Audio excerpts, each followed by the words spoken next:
Arizona Territory, 1873. The sun cast long shadows across the dusty streets of Willow Creek as Darren Caldwell adjusted his hat against the glare. At 25, he'd spent enough years riding the range to know the rules of survival in the West. Keep your head down, your gun oiled, and your heart locked away. The frontier was no place for sentiment. A man either hardened or died. And Darren had no intention of dying. "You heed my warning, Caldwell," Sheriff Thomas Reeves called from the jailhouse porch. "Stay clear of the settlement beyond the ridge. Those Apache folks got enough trouble without some cowpokes stirring up more." Darren nodded without commitment, leading his dun gelding down the rutted main street. The warning wasn't necessary. He had no business with the small band of peaceful Apache who'd been permitted to settle on the outskirts of the county. His business was cattle, driving the Taylor outfits herd to the railhead in Tucson, collecting his pay and moving on. That was the life he'd chosen after the war, rootless, answerable to no one. The saloon beckoned with promises of whiskey and respite from the relentless Arizona heat. Inside, the familiar sense of stale beer, tobacco, and unwashed bodies wrapped around him like an old blanket. He took a corner table back to the wall, the way his pa had taught him before a Comanche arrow had ended the man's life when Darren was just 14. "You're one of Taylor's men," a voice observed. The saloon keeper set down a glass and poured without waiting for confirmation. "Passing through or staying?" "Passing," Darren replied, "always passing." The truth was, a man couldn't afford attachments in this country. Darren had watched too many good men die defending homes, women, children, things that anchored a man and made him vulnerable. Better to keep moving, take what comfort could be found in saloons and brothels, and be gone before dawn broke. He was halfway through his second whiskey when the door swung open, bringing with it a slice of blinding daylight and a slender silhouette. Conversation stuttered to silence as the figure stepped inside. She was Apache, that much was clear, though she wore a simple calico dress in the white man's style. Her black hair hung in a thick braid down her back, reaching nearly to her waist. At perhaps 20 years old, her face held both youth and a wisdom that seemed far beyond her years. Her high cheekbones and dark eyes caught what little light filtered through the grimy windows, and something in Darren's chest tightened uncomfortably. "Miss Zuni," the bartender acknowledged with a nod. "Your medicine's ready." "Thank you, Mr. Harrison." Her voice was soft but clear, carrying easily across the hushed room. Her English was flawless, with only the faintest accent coloring the edges of her words. Darren watched as she accepted a small package, counted out coins from a beaded pouch, and turned to leave. As she passed his table, their eyes met briefly. The intensity in her gaze struck him like a physical blow, leaving him breathless for reasons he couldn't name. When she was gone, the saloon erupted in murmurs. "That's Zuni Martinez," the man at the next table volunteered, leaning toward Darren. "Her pa was Mexican, ma was Apache, educated at some mission school back east, came back a few years ago when her folks died. Healer for her people now. Shame about her being half-breed," another man chimed in. "Pretty as a picture otherwise." Darren's hand tightened around his glass. "Don't recall asking for her life story," he said coolly, silencing the gossips. But as he drained his whiskey, the image of those dark eyes lingered. He told himself it was merely curiosity, nothing more. 3 days later, fate intervened in the form of a gully washer that swept through the valley, turning placid creeks into raging torrents. Darren and 2 other hands were checking fence lines when they heard the screams. Without thought, he spurred his horse toward the sound, cresting a rise to find a buckboard trapped in a surging wash, water already lapping at the wheels. Inside was Zuni Martinez, struggling with the reins of a panicked horse. The wagon lurched sickeningly as the current pulled at its wheels. Darren didn't hesitate. He rode into the churning water, fighting to keep his mount steady as he approached the trapped vehicle. The other cowboys followed, forming a chain against the current. "Take my hand," he shouted above the roar of water. She looked up, recognition flashing in her eyes. For a moment he thought she might refuse, pride warring with survival. Then the wagon shifted again and she reached for him. Her hand clasped his, warm despite the cold water. With a powerful heave, he pulled her from the buckboard and onto his horse. The wagon gave a final groan before the current claimed it, dragging it under in a swirl of debris. On the bank, Zuni slid from his horse, water streaming from her sodden dress. She pushed wet hair from her face and looked up at him with eyes as deep and mysterious as a midnight sky. "You have my thanks, Cowboy," she said. Darren Caldwell." He dismounted, suddenly aware of how his wet shirt clung to him. "I am Zuni Martinez." She glanced at the receding buckboard. "Though it seems I have lost my supplies and medicines." "We can retrieve what's salvageable when the water goes down," Darren offered before he could think better of it. One eyebrow arched delicately. "The sheriff warns white men to stay away from our settlement." "I'm not much for taking orders," Darren said, a half-smile tugging at his mouth despite himself. "That could be dangerous in these parts." She studied him for a moment.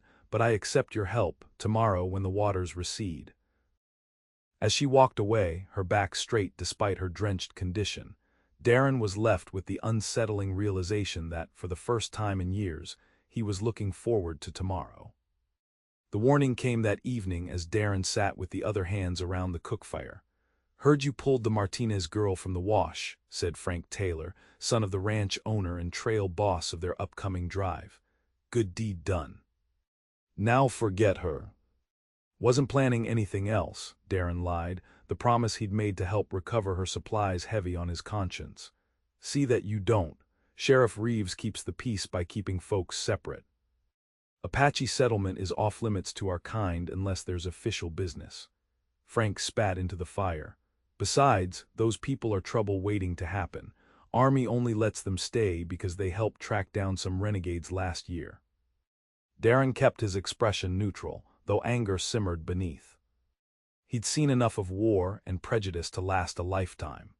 The Apache weren't his concern, but neither were the arbitrary boundaries men drew to separate themselves from those they feared or didn't understand.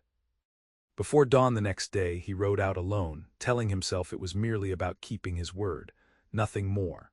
He found Zuni at the wash, now reduced to its normal modest flow. She wore a simple buckskin dress that fell to her knees over leggings, her hair in 2 long braids. The morning light caught the copper undertones in her raven-black hair, and Darren found himself staring a moment too long before dismounting. "You came," she observed, surprise evident in her voice. "Said I would." He shrugged, uncomfortable with her scrutiny. "What are we looking for?" For the next few hours, they worked together, wading into the shallows to retrieve jars and packets that had somehow survived the deluge. Zuni was methodical, explaining each find as she carefully stored it in the leather pouch at her waist. "This is yarrow for wounds," she said, holding up a sodden bunch of white flowers. "And this," she continued, brushing mud from a small jar, "sage and bear grease for burns." Darren found himself drawn into the rhythm of their search, fascinated by her knowledge. When they paused to rest on the bank, he surprised himself by asking questions about her medicines, her training, her life. "The mission school taught me to read and write English," she explained, "but my mother taught me the old ways of healing. I use both now." She glanced at him. "And you, Darren Caldwell, what path brought you to Arizona?" The question was innocent enough, but Darren felt the familiar walls rising. "War, then cattle." "Nothing special about it." "The eyes tell a different story," she said softly. "They speak of loss." Her perception unnerved him. Everyone's lost something out here. "True," she rose, dusting off her dress. "But not everyone rides alone because of it." Before he could respond, she pointed to a glint of glass downstream. "There, another jar." As the sun climbed higher, they gathered what they could, and Darren helped her load the recovered items onto his horse. The simple task felt strangely significant, as though with each item rescued, a thread wove between them. "I will walk from here," she said when they reached the ridge overlooking the small cluster of lodges and simple wooden structures that made up the settlement. "It would not be wise for you to be seen." Darren knew she was right, yet found himself reluctant to part ways. "Maybe I could help again sometime if you need it." Zuni's expression softened. "The cowboy seeks the company of an Apache woman. This would not be welcomed by your people or mine. I'm not asking to court you, Darren said quickly, though the thought had indeed flickered unbidden through his mind. Just offering help. Even help has its price in this territory. She took her supplies and started down the path, then paused. But if you truly wish to learn our ways, there is a place where Walnut Creek forms a pool beneath 3 standing rocks. I go there to gather medicines when the moon is full. The invitation hung between them, unspoken but clear. 3 standing rocks, Darren repeated. Might be I'd have business in that direction, when the moon is full. Her smile was brief but genuine. Perhaps the sheriff's warnings will prevail. As she walked away, Darren knew he should heed those warnings. The cattle drive to Tucson would begin in 2 weeks. His life was on the trail, not tied to this place or any person. Yet as he turned his horse back toward the Taylor ranch, he found himself counting the days until the full moon. The 2 weeks before the drive were filled with the usual preparations, checking the herd, mending tack, restocking supplies. But for Darren, each task was merely a marker of time passing, bringing him closer to the night of the full moon. He told himself a dozen times that he wouldn't go, that the momentary connection he'd felt with Zuni was nothing more than gratitude on her part, curiosity on his, that the frontier had no room for such complications. Yet when the night came, he found himself saddling his horse under a sky washed silver with moonlight. Going somewhere, Caldwell. Frank Taylor's voice cut through the stillness of the stable. Darren's hand instinctively moved toward his holster before he registered who had spoken. Just restless, thought I'd ride out a bit. Frank leaned against the stall door, a knowing look on his face. Full moon makes for good riding, I suppose, especially if you're heading toward Walnut Creek. Ice slid down Darren's spine. Don't know what you mean. Sure you do, Frank straightened. Word gets around. Zuni Martinez has been asking questions about the Taylor outfit's new hand. Specifically, you. Darren kept his expression neutral as he tightened the saddle girth. Not my concern what she asks. Should be, Sheriff came by today, reminded Pa about keeping his men in line. Seems there's been talk about a cowboy crossing lines that shouldn't be crossed. I pulled her from a flood, Darren said evenly. That's all. See that it stays that way, Frank's voice hardened. We leave for Tucson in 4 days. Big army contract riding on this herd. Don't need any complications with the locals. Darren met the other man's gaze steadily. I know my job. Good, Frank stepped aside. Enjoy your ride, Caldwell, just make sure you're back by dawn, and make sure you ride alone.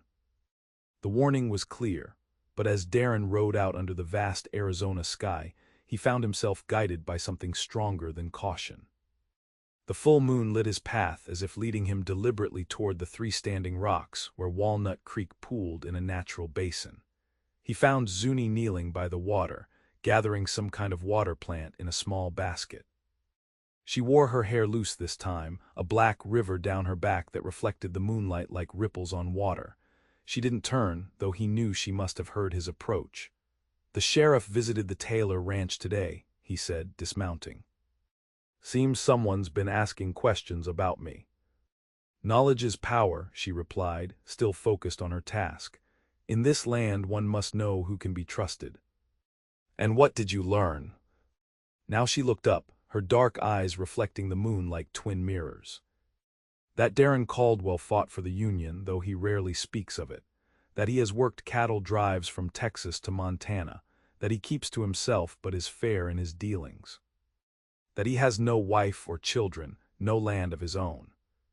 You've been thorough. He wasn't sure whether to be impressed or unnerved. I have also learned, she continued, rising to her feet, that the sheriff has warned you twice now to stay away from our people. Yet here you are. Darren removed his hat, turning it in his hands. Maybe I don't like being told where I can and can't go. Or perhaps there is something you seek that cannot be found on the cattle trail. She stepped closer, and he caught the scent of sage and something sweeter, like wildflowers. What do you seek, Darren Caldwell? The question penetrated deeper than he was prepared for. What did he seek? Not just physical comfort, he could find that in any town with a brothel. Not just conversation, the bunkhouse provided that in abundance if often crude. I don't know, he admitted finally, the truth of it surprising him. Maybe just something different from what I've known. Zuni studied him for a long moment, her expression unreadable in the silvery light. Then she smiled, a genuine smile that transformed her serious face. Then perhaps you have come to the right place. For I too seek something different, she gestured to the pool. Will you help me gather these plants? They flower only under the full moon. For the next hour, they worked together in comfortable silence, broken occasionally by her quiet instructions or his questions about the plants they harvested. There was an ease between them that defied explanation, as though they'd known each other far longer than their brief acquaintance warranted. As the moon began its descent, they sat by the pool's edge, talking of simple things at first, the weather, the territory, the upcoming cattle drive. But as the night deepened, so did their conversation. Why do you ride alone? Zuni asked, echoing her earlier question. Your skill with horses and cattle could earn you a permanent place on any ranch. Darren stared at the water, watching the moon's reflection ripple across its surface. Permanent means roots. Roots mean vulnerability. Ah, she nodded, you fear loss again. I've seen enough men die defending a patch of dirt or a woman's honor, he said, more sharply than he intended. The frontier doesn't reward attachment. And yet attachment is what makes us human. She touched his arm lightly, the willingness to risk for something greater than ourselves. Is that why you came back here after your schooling? Darren asked. For something greater. Sadness flickered across her features. I came back because blood calls to blood. My mother's people needed a healer who could speak both languages, navigate both worlds, but yes, also for something greater. To prove that we belong here, that we can live in peace. Even when that peace is built on separation, the sheriff's boundaries. For now, she looked up at the stars. Perhaps someday it will be different. Darren followed her gaze upward, feeling strangely weightless. You really believe that? I must, she turned to him, her face solemn in the moonlight. Just as I believe you did not come here tonight merely to help gather plants. The air between them seemed to thicken. Darren knew he should leave, maintain the distance that had kept him safe for so long. Instead, he found himself leaning forward, drawn by something he couldn't name. Their lips met softly, tentatively, a question rather than a demand. Her mouth was warm, yielding, and when she didn't pull away, the kiss deepened. Her hands came up to rest against his chest, neither pushing him away nor pulling him closer, simply accepting the moment for what it was. When they parted, Zuni's eyes remained closed for a heartbeat longer, her expression one of quiet wonder. Then she looked at him, and in her gaze was something that both thrilled and terrified him, possibility. The sun will rise soon, she whispered. You should go. Darren nodded, knowing she was right. The magic of the moonlit pool wouldn't survive daylight and the realities it would bring. Yet he lingered, reluctant to break the spell. When will I see you again? He asked, the question surprising him as much as it seemed to surprise her. You ride to Tucson in 3 days, she reminded him. Perhaps it is better if we do not. And if I said I'd come back this way after the drive? Zuni touched his cheek gently. Then I would say that you should be very certain of what you want, Darren Caldwell. For the path you contemplate is not an easy one. He caught her hand, pressed it against his face. I haven't been certain of anything in a long time. Then find that certainty on your journey, she said, pulling away with obvious reluctance. And if it leads you back here, I will be at the pool when the moon is full again. As Darren rode back to the ranch, the eastern sky lightening with the promise of dawn, he carried with him the warmth of her kiss and the weight of a decision he hadn't yet made. The cattle drive would take at least 3 weeks, maybe a month, a moon cycle, time enough perhaps to determine whether the risk of attachment was worth taking. But fate, as it often did in the West, had other plans. The drive began without incident, the herd moving steadily southward through the high desert toward Tucson. Darren threw himself into the work, rising before dawn and falling into his bedroll long after dark, exhausted enough that thoughts of Zuni Martinez came only in dreams. It was on the 5th day that disaster struck. A sudden lightning storm scattered the herd, sending terrified cattle crashing through the brush in all directions. In the chaos, Frank Taylor was thrown from his horse, his leg crushed beneath the animal as it fell. The nearest doctor was in Willow Creek, a day's hard ride back the way they'd come. The rest of the drive couldn't wait. The Army contract had a firm deadline, but someone had to get Frank to medical help. "You take him," the cook decided, assuming leadership in the crisis. "You're the fastest rider and you know the country. We'll push on with the herd, catch up when you can." And so Darren found himself riding double back to Willow Creek, Frank Taylor delirious with pain behind him. They reached town just as the sun was setting, Frank's condition worsening by the hour. Dr. Wilson examined the injured leg with a grave expression. "Compound fracture, bad one. Bones shattered in at least 3 places." He looked up at Darren. "I can try to set it, but with this much damage and the fever already setting in." The implication hung heavy in the air. Amputation was likely, and even then infection might claim Frank's life. "There must be something more you can do," Darren insisted. The doctor shook his head. "I'm telling you, the bone's pulverized. Even if I could piece it together, the risk of infection is too great." Darren stepped outside onto the doctor's porch, frustration and a strange sense of responsibility weighing on him. Frank Taylor was no friend. The man was arrogant and shared his father's prejudices, but he didn't deserve to lose his leg or, worse, his life. As he stared out at the darkening street, an idea formed. A desperate, foolish idea that could cost him his job or worse. But the alternative was to stand by and watch a man suffer when there might be another option. He made his decision quickly, before reason could talk him out of it. "Doc," he said, stepping back inside, "I need an hour. Keep him comfortable if you can." The doctor looked up in confusion. "What are you planning, Caldwell?" "Just give me an hour," Darren repeated, already heading for the door. "There might be another way." The ride to the Apache settlement took less time than he expected, urgency lending speed to his gelding's stride. He approached cautiously, aware that an armed white man arriving after dark would not be welcomed. A figure emerged from the shadows, rifle raised. "Stop where you are." Darren reined in, raising his hands. "I need to speak with Zuni Martinez. It's an emergency." "The healer does not receive visitors at night," the man replied, his finger steady on the trigger. "Please," Darren urged, "a man's life depends on it." "What man would that be?" The familiar voice came from behind the guard and Zuni stepped into view, a shawl wrapped around her shoulders against the night's chill.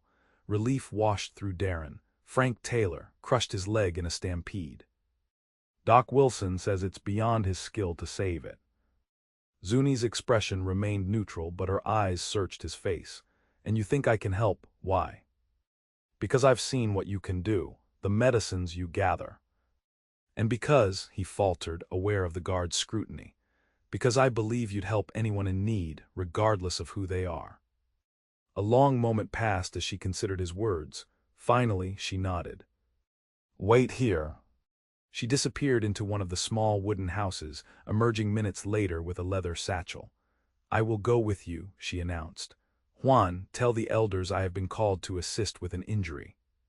The guard lowered his rifle but looked unhappy. "It is not safe for you to go alone with this man." "She won't be alone," Darren promised. "I'll answer to the whole settlement if any harm comes to her." Zuni mounted a small pinto pony that someone brought forward, and together they rode back toward Willow Creek, the urgency of their mission forestalling any discussion of their last meeting by the pool. When they arrived at the doctor's office, Wilson met them with skepticism that quickly turned to outright opposition. "I won't have folk medicine practiced in my surgery," he declared, blocking the doorway. "Then he will lose the leg, perhaps his life," Zuni replied calmly. "Is your pride worth that price, Dr. Wilson?" The physician bristled. "This isn't about pride, it's about proper medical procedure." "It is about healing," she countered. "Allow me to examine him. If you disagree with my assessment, I will leave immediately." Her quiet confidence seemed to unsettle the doctor more than any argument could have. After a moment's hesitation, he stepped aside. Inside, Frank lay on the examination table, his face gray with pain despite the laudanum Wilson had administered. His injured leg was a grotesque mess of swollen tissue and protruding bone. Zuni set her satchel on a nearby table and approached with a gentle authority that seemed to fill the room.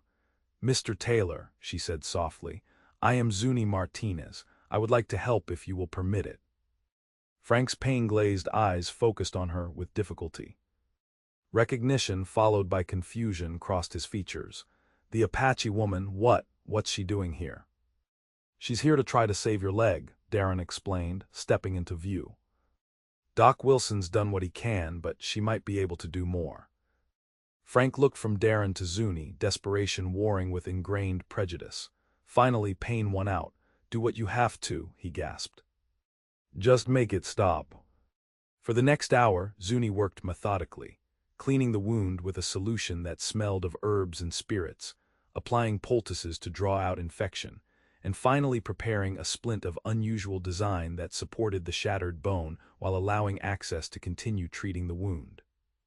Throughout the procedure, she explained each step to Dr. Wilson, who watched with initial skepticism that gradually gave way to professional interest. By the time she finished binding the leg in strips of soft buckskin soaked in a medicinal solution, the doctor was asking questions about the properties of each herb she used. "The splint must stay in place for at least 6 weeks," she instructed. "The poultice should be changed daily. I will leave you enough for 10 days. By then, we will know if the bone begins to heal." "And if it doesn't?" Wilson asked. "Then amputation may still be necessary," she acknowledged. "But this gives him a chance his leg might be saved." Frank, dulled by pain and medicine, had drifted into uneasy sleep. "Doctor." Wilson escorted Zuni to the door, their conversation turning technical as they discussed follow-up care. Darren followed, a strange pride warming his chest as he watched the physician's respect for Zuni grow with each exchanged idea. This was what she had meant about navigating both worlds, bringing the best of her heritage to bear in a way that even the most conventional white doctor could appreciate. When they stepped outside, dawn was breaking over the eastern mountains. Zuni looked exhausted but satisfied as she mounted her pony. "I will return tomorrow to check the dressings," she told Wilson. "Send word if his condition changes before then." The doctor nodded. "I will, and thank you. Your knowledge is impressive." Once they were alone on the trail back to the settlement, Darren found the courage to speak of what had lain unspoken between them. "Thank you," he said simply. "Not just for Frank, but for coming when I asked. I know the risk you took." Zuni glanced at him, the rising sun gilding her profile. "I did not do it for you, Darren Caldwell. I did it because healing is my calling, regardless of who needs help." "I know," he smiled faintly. "That's why I came to you." They rode in silence for a while before she spoke again. "You were supposed to be on a cattle drive to Tucson." "Still am. I'll head back today, try to catch up with the herd." "I see." Her voice was carefully neutral. Darren hesitated, then plunged ahead. "But I meant what I said by the pool. I'll be back this way, when the moon is full again."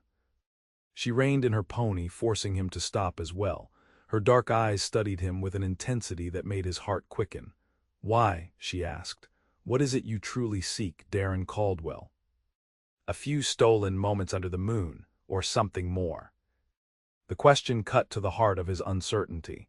What did he want? The safe, rootless existence he'd maintained for years? Or the risk of something deeper with all its attendant vulnerabilities? "I don't know yet," he admitted, "but I want to find out if you'll give me that chance." Zuni's expression softened. "The moon will be full again in 23 days. If you return, we will talk more of what we both seek." With that, she urged her pony forward, leaving Darren to wonder if he'd just made the bravest or the most foolish decision of his life. The ride to catch up with the herd took 3 hard days, during which Darren had ample time to question his sanity. He had a good job with the Taylor outfit, one that could lead to a foreman position if he played his cards right. Pursuing whatever was growing between him and Zuni Martinez jeopardized all of that. And for what? A woman he barely knew, from a world as different from his as night from day. Yet the memory of her face in the moonlight, the quiet strength in her hands as she worked to save Frank's leg, the wisdom in her eyes that seemed to see through his carefully constructed defenses. These things haunted him, whispering of possibilities he'd long since dismissed. When he finally caught up with the drive, the cook greeted him with relief. "How's the boss's boy?" he asked as they sat by the fire that night. "Alive, leg might mend if infection doesn't set in." Darren hesitated, then added, "Had help from the Apache healer." "Woman named Zuni Martinez." The cook's bushy eyebrows rose. "Old man Taylor won't take kindly to that." "Maybe not, but Frank didn't object when it meant saving his leg." "Pain has a way of changing a man's perspective," the cook observed sagely. "Question is, will that change last once the pain's gone?" It was a question Darren couldn't answer. Instead, he threw himself into the work of the drive, pushing thoughts of Zuni and Willow Creek to the back of his mind. The days blurred together, endless miles of dust and bellowing cattle, nights spent under stars so bright they seemed close enough to touch. But as they approached Tucson, the full moon drawing near again, the decision he'd been avoiding loomed larger. The Army quartermaster was pleased with the herd, paying a bonus that meant extra for each hand. The men celebrated in the saloons of Tucson, planning their next moves. Some would stay on with the Taylor outfit for the return journey. Others would seek new employment or drift to other territories. Darren sat apart nursing a whiskey when the cook joined him. "You're mighty quiet for a man with a pocket full of pay," the older man observed. Darren shrugged, "Just thinking about a certain lady doctor back in Apache country." When Darren looked up sharply, the cook chuckled. "I wasn't born yesterday, boy. Seen that look before. The look of a man trying to decide if he's brave enough to reach for something that scares him half to death." "That obvious?" "Only to someone who's been there." The cook sipped his own drink. "My Eliza scared me spitless when I first met her. Educated woman, could have had any man she wanted, but she chose a grizzled old trail cook with more scars than sense." "What happened to her?" Darren had never heard the cook mention a wife before. Sadness flickered across the weathered face. "Fever took her, winter of '68, 5 years we had together, best 5 years of my life." "And you don't regret it, knowing how it would end?" The cook looked at him steadily. "Son, we all end up in the ground eventually. Question is whether we truly lived before we got there." He drained his glass. "Taylor's heading back day after tomorrow. You riding with us?" Darren stared into his whiskey, seeing Zuni's face reflected in its amber depths. "Don't think so. Got some business back in Willow Creek." "Thought you might." The cook stood, clapping him on the shoulder. "Good luck to you, Caldwell. Hope she's worth the ride." The next morning Darren collected his pay, bid farewell to the crew, and turned his horse northward. He rode alone as he always had, but for the first time in years, the solitude felt like a temporary condition rather than a permanent state. 3 days later, as the full moon rose over the Arizona desert, he approached the pool by Walnut Creek. The 3 standing rocks cast long shadows across the water, but there was no sign of Zuni. Disappointment settled in his chest. Perhaps she'd changed her mind. Perhaps she'd never expected him to return at all. He dismounted, letting his horse drink from the clear pool. As he waited, doubt crept in. What was he doing here, really? Chasing a dream that had no place in the harsh realities of the frontier. Even if she came, even if whatever was growing between them continued to blossom, what future could they possibly have? He was about to mount up and leave when he heard the soft sound of hoofbeats.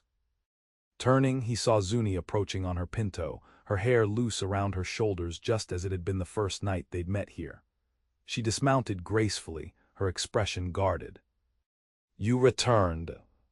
"Said I would." His voice sounded rougher than he intended. Many men say many things, Darren Caldwell. Few follow through when the path is difficult. He stepped closer, drawn by something he couldn't name. "And is this path difficult, Zuni Martinez?" "You know it is." Her eyes held his, unflinching. "The sheriff has made his position clear.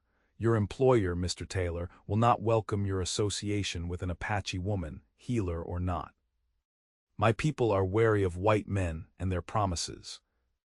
I'm not making promises, Darren said carefully, just exploring possibilities. What possibilities do you see? She challenged. A few stolen nights by this pool.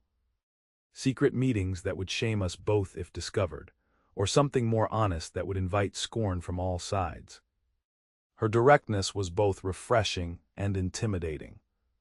Darren removed his hat, turning it in his hands as he searched for words. I see a woman who makes me question everything I thought I knew about surviving out here, he finally said.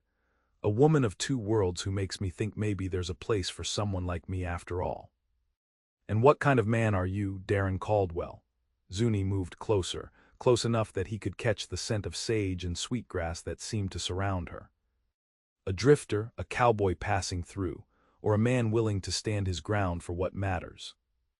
The question penetrated to the core of his being, challenging the very foundation of how he'd lived since the war. He'd avoided attachment, avoided vulnerability, convinced that the frontier rewarded only strength and independence.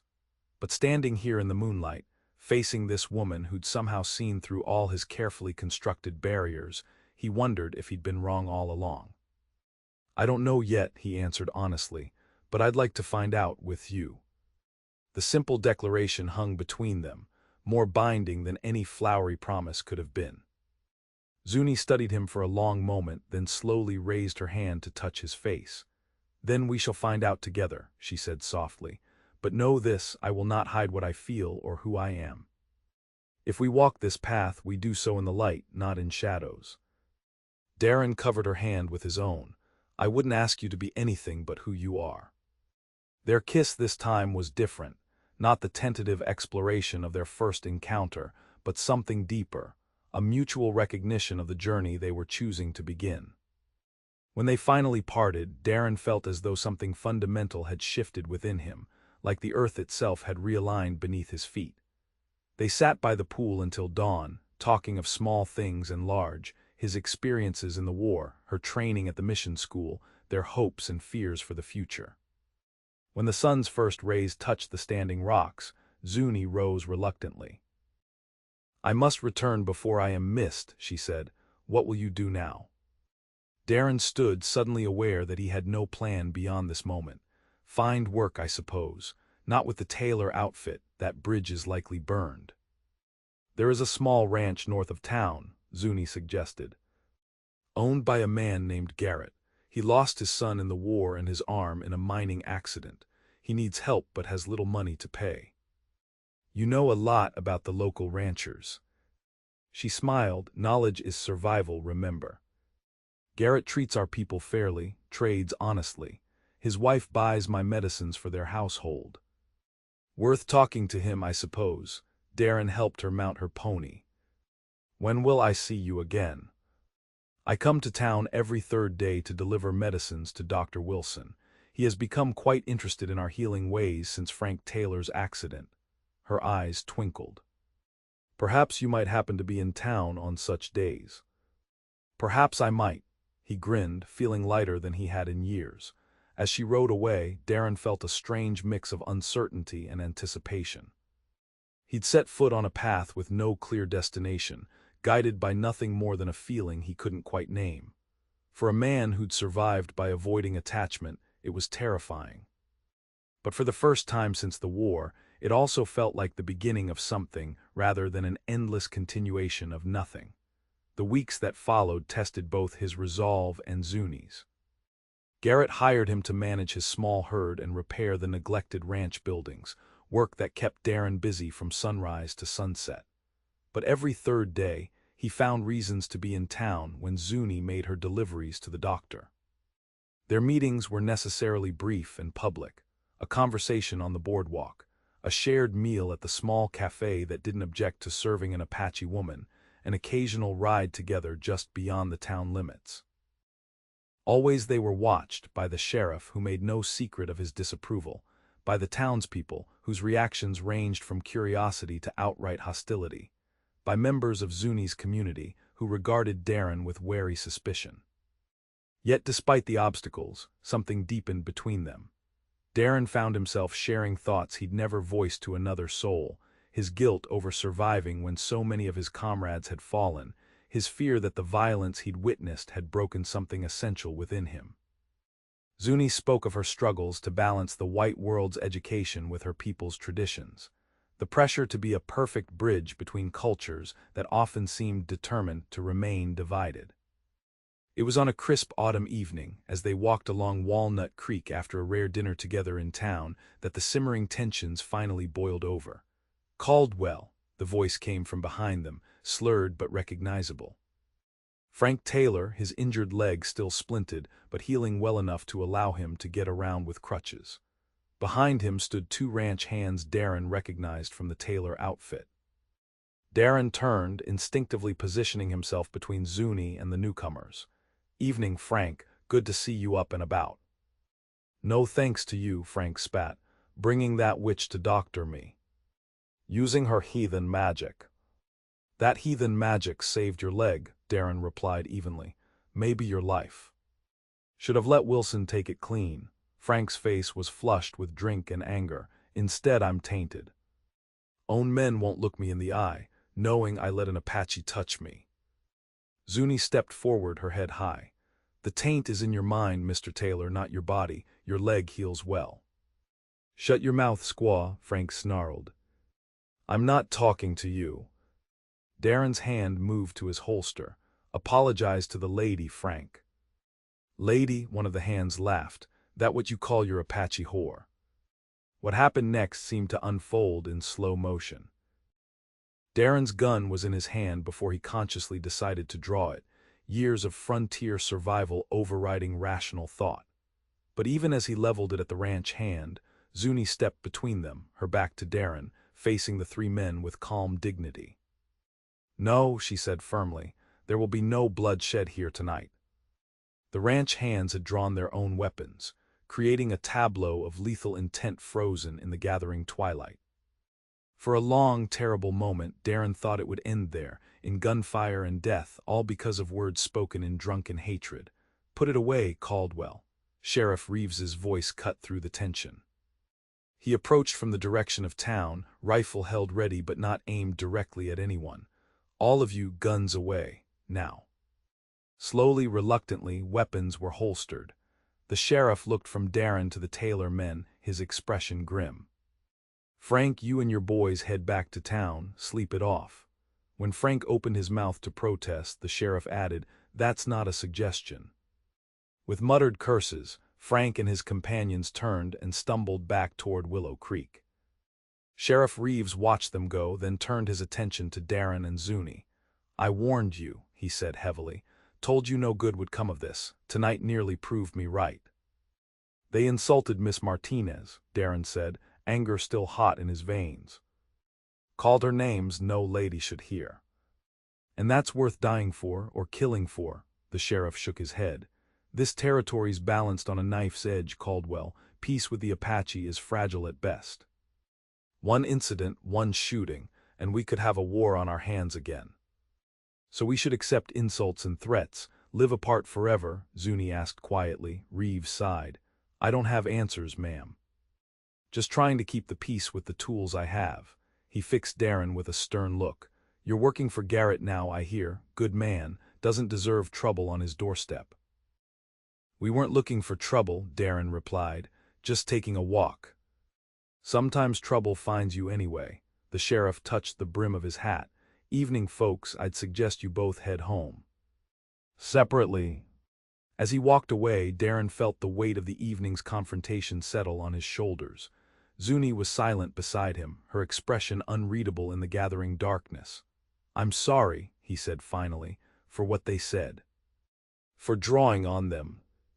"Do not apologize for their ignorance," she replied, her voice steady. "But remember that violence answers nothing. It only creates more wounds to heal." Darren nodded, though the cowboy in him, the part shaped by years on the frontier, rebelled at the idea of letting such insults stand. "What happens now?" Zuni looked up at him, her dark eyes reflecting the first stars of evening.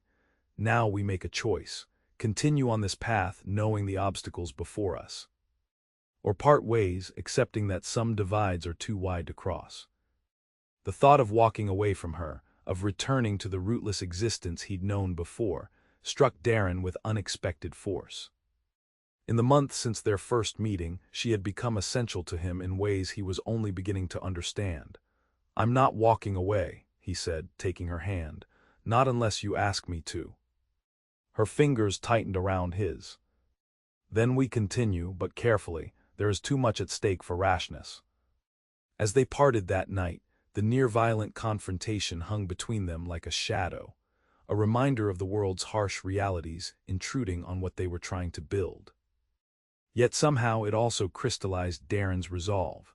For the first time in his adult life he'd found someone worth fighting for, worth risking for. The question was whether that would be enough to overcome the deeply entrenched divisions that separated their worlds. The answer came sooner than either of them expected, and from a direction no one anticipated.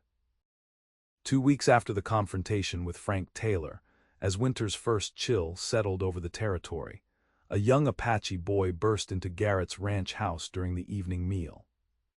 Darren had been invited to share supper with the rancher and his wife, a kindness they extended regularly. "Miss Zuni needs help," the boy gasped in halting English. "Many sick in settlement, very bad. She says bring wagon supplies." "Mrs." Garrett rose immediately. "What kind of sickness, child?" "Fever, coughing, blood, many cannot stand." Darren's blood ran cold. The symptoms sounded like the lung fever that had swept through army camps during the war, killing more men than bullets ever had. "Influenza," Mrs. Garrett confirmed, her face grave. "Or pneumonia. Either way they'll need medicines, clean linens, broth." "I'll hitch the wagon," Darren said, already heading for the door. "Wait," Garrett's voice stopped him. "This isn't just any emergency, son. You take our wagon, our supplies into that settlement, you're making a statement. Sheriff won't like it. Taylor and his kind will like it even less." Darren met the older man's gaze steadily. "With respect, sir, I don't give a damn what they like. People are dying." To his surprise, Garrett smiled, didn't say it was the wrong statement. He turned to his wife. "Martha, pack whatever medicines you can spare. I'll help Darren with the wagon." Within an hour, they were on the road to the Apache settlement, the wagon loaded with supplies. Mrs. Garrett had insisted on coming along, her experience as a former nurse too valuable to leave behind. As they approached the collection of lodges and small houses, Darren could see immediately that the situation was dire. Fires burned low, with few people tending them. Normally watchful guards were absent from the perimeter. The usual sounds of community life, children playing, women calling to each other, men talking as they worked, were replaced by an eerie silence broken only by occasional coughing. Zuni emerged from one of the houses as they drove up, her face drawn with exhaustion. She wore a simple dress stained with what looked like blood and other fluids, her hair pulled back severely from her face. She had never looked more beautiful to Darren or more vulnerable. "You came," she said simply, relief evident in her voice. "I wasn't sure." "Of course we came," Mrs. Garrett said briskly, climbing down from the wagon. "Now tell me where you need us most." For the next 3 days, Darren worked alongside Zuni, Mrs. Garrett, and the few Apache who remained healthy enough to help. They moved from dwelling to dwelling, bringing water, medicine, and comfort to the afflicted. They dug graves for those they couldn't save, mostly the elderly and the very young, whose bodies couldn't fight the virulent infection. Darren had seen death before, in war and in the natural course of frontier life. But there was something particularly heartbreaking about this silent enemy that stole the breath from strong men and turned children's laughter to desperate gasps. Through it all, Zuni moved with quiet determination, her healing skills pushed to their limits as she combined traditional remedies with the medicines Mrs. Garrett had brought. On the 4th day, as they paused for a brief rest outside the main lodge, Darren noticed Zuni swaying slightly on her feet. "When did you last sleep?" he asked, guiding her to sit on a nearby log. "I do not remember," she admitted, her voice hoarse with fatigue. "There is too much to do." "You can't help anyone if you collapse." He pressed a cup of broth into her hands. "Drink this at least." She complied, her eyes never leaving the lodge where the most seriously ill were being treated. "8 have died," she said softly. "8 of my people who look to me for healing. And dozens more will live because of you," Darren reminded her. "Because you had the courage to seek help outside your community. Not everyone sees it that way." She nodded toward a group of older men gathered at the edge of the settlement. "The traditional elders believe bringing outsiders here has angered the spirits. That is why the sickness came." Darren followed her gaze, noting the hostile looks directed their way. "And what do you believe?" "I believe that knowledge is not owned by any one people," she replied. "That healing can come from many sources." She looked up at him, a faint smile touching her lips despite her exhaustion. "That bridges between worlds can be built, one stone at a time." The moment was interrupted by Mrs. Garrett's approach. "Zuni, the Martinez child's fever has broken. I think she'll pull through." Relief washed over Zuni's features. "Thank you, Mrs. Garrett. Your knowledge has been a blessing." "As has yours," the older woman replied warmly. "I've learned as much from you these past days as you have from me, I expect." Their conversation was cut short by the sound of approaching horses, many of them moving at speed. Darren stood, hand moving instinctively to his holster as a dozen riders appeared, led by Sheriff Reeves and, surprisingly, Dr. Wilson. "What's this?" Darren demanded as they dismounted. "Reinforcements, Doctor." Wilson answered, already unpacking medical bags from his saddle. "Mrs. Garrett sent word to town about the outbreak. The Army surgeon at Fort Grant sent supplies, and these men volunteered to help." Darren recognized several townspeople among the riders: the blacksmith, the general store owner, even the saloon keeper. Each carried bundles of supplies or tools that might be useful in the crisis. "The whole town knows?" Zuni asked, her expression wary. Sheriff Reeves stepped forward. "Yes, ma'am." "And while I can't speak for everyone, those who could come did." He glanced at Darren. "Some things transcend our differences. Sickness is one of them." For the next week, the unlikely alliance worked together to combat the epidemic. Willow Creek citizens labored alongside the Apache, building additional shelters for the sick, preparing food, tending to basic needs, while Zuni, Dr. Wilson, and Mrs. Garrett focused on medical care. Gradually, the tide began to turn. Fewer new cases appeared, and more of the afflicted began to recover. Darren found himself working often with Sheriff Reeves, whose organizational skills proved as valuable as any medicine. As they dug a fresh grave for an elderly man who hadn't survived the night, the sheriff paused, leaning on his shovel. "You love her, don't you?" he asked without preamble. "The Martinez woman." Darren continued digging, the question catching him off guard despite its obvious nature. Did he love Zuni? The word seemed simultaneously too simple and too complex for what he felt. "Yes," he finally answered, surprised by how right it felt to say it aloud. "I do." Reeves nodded as though confirming something he already knew. "Thought as much, seen the way you look at her. The way she looks at you, too, when she thinks no one's watching." "That a problem for you, Sheriff?" "Was," Reeves resumed digging. "Still might be in some ways. World doesn't change overnight, Caldwell. But this past week has shown me that maybe it can change faster than I thought." Darren stopped, studying the older man. "Meaning?" "Meaning I've watched Apache women and town wives working side by side, sharing recipes and childcare wisdom while their men built shelters together." He gestured toward the settlement, where such scenes were indeed playing out. "Meaning I've seen Dr. Wilson, most stubborn man I know, practically taking notes while Zuni Martinez shows him how to prepare some herbal treatment." He drove his shovel into the earth with extra force. "And meaning that maybe, just maybe, keeping people apart isn't the only way to keep the peace." They finished the grave in thoughtful silence, Darren turning the sheriff's words over in his mind. Could something as devastating as this epidemic actually create an opening for change, for a future he'd barely dared to imagine?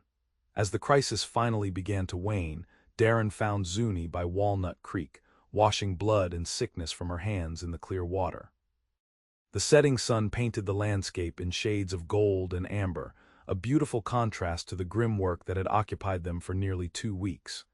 "You should rest," he said, approaching quietly. "You've earned it." She looked up, fatigue etched in every line of her face. "As have you. You did not have to stay through all of this." "Yes, I did." He sat beside her on the bank. "You know I did." Her hands, still damp from the creek, reached for his. "You risked much. Your position with Mr. Garrett, your acceptance in town." "Turned out I risked less than I thought." Darren squeezed her fingers gently. "Garrett's talking about expanding the ranch, wants me to stay on as foreman. And the town, well, things might be changing there too. Perhaps," her voice held cautious hope, "or perhaps once the crisis passes, old habits will return." Maybe. He couldn't deny the possibility. "But something's shifted, Zuni. You feel it too, don't you?" She nodded slowly. "The elders have spoken of it. Even the most traditional among them acknowledge the debt owed to Willow Creek. Lives were saved because barriers came down." "So where does that leave us?" Darren asked, the question that had been building in him for days finally finding voice. "When this is all over, when life returns to normal, whatever normal means now, what happens to us?" Zuni turned to face him fully, her dark eyes searching his. "That depends on what you want, Darren Caldwell. Not just in the moment, but for the years to come." The challenge in her words was clear. This was no time for half measures or uncertainty. If he wanted a future with her, he would have to claim it completely, without reservation. Drawing a deep breath, Darren made his choice. "I want you," he said simply. "As my wife, if you'll have me. I want to build something permanent, something that lasts. I've spent too many years drifting, thinking that attachments were weakness. You've shown me their strength." He hadn't planned to propose, not here, not now, exhausted and still surrounded by the aftermath of sickness and death. But the words felt right, necessary, as vital as breath itself. Zuni's eyes widened, a mix of emotions crossing her face too quickly to read. "You understand what you are asking, a life that will never be entirely accepted by either of our worlds. Children who will carry the burden of both heritages." "I understand that I love you," Darren replied, certainty filling him. "That whatever life throws at us, we'll face it together. That some things are worth fighting for, worth building, even when the path isn't easy." Tears welled in her eyes, the first he'd seen from her despite all the suffering they'd witnessed. "Then yes," she whispered, "I will be your wife, Darren Caldwell. We will build that life together." Their kiss was gentle, mindful of their surroundings and their exhaustion, yet filled with promise. When they parted, Darren felt as though a journey he hadn't even known he was on had finally reached its destination. "We should go back," Zuni said after a moment. "There is still work to be done." "Always is." Darren stood, helping her to her feet. "But for the first time in my life, I'm looking forward to it." Hand in hand, they walked back toward the settlement, where Apache and townspeople alike worked together in the golden light of sunset. The future held no guarantees, the frontier never did, but it held possibility. For a man who had once believed that the West rewarded only those who stood alone, who had structured his entire life around avoiding vulnerability, it was a profound transformation. Sheriff Reeves watched them approach from where he sat sharing coffee with one of the Apache elders. His expression was unreadable for a moment, then softened into something like acceptance. "About time," he muttered, just loud enough for Darren to hear as they passed. "Thought you'd never figure it out." Darren smiled, tightening his grip on Zuni's hand. Some warnings, it seemed, were meant to be ignored.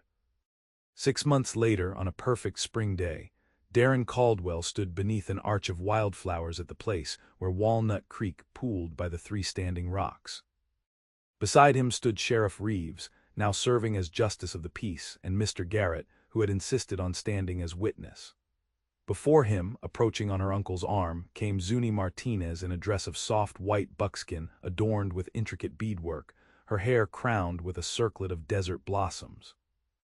The ceremony was neither purely Apache nor purely white, but a blending of traditions that reflected the Union itself. Some of Willow Creek's citizens stood alongside members of the Apache settlement, their presence a testament to the fragile new understanding that had grown from shared crisis. Not everyone approved, of course. The Taylors and several other prominent families had made their opposition clear, refusing to attend or acknowledge the marriage.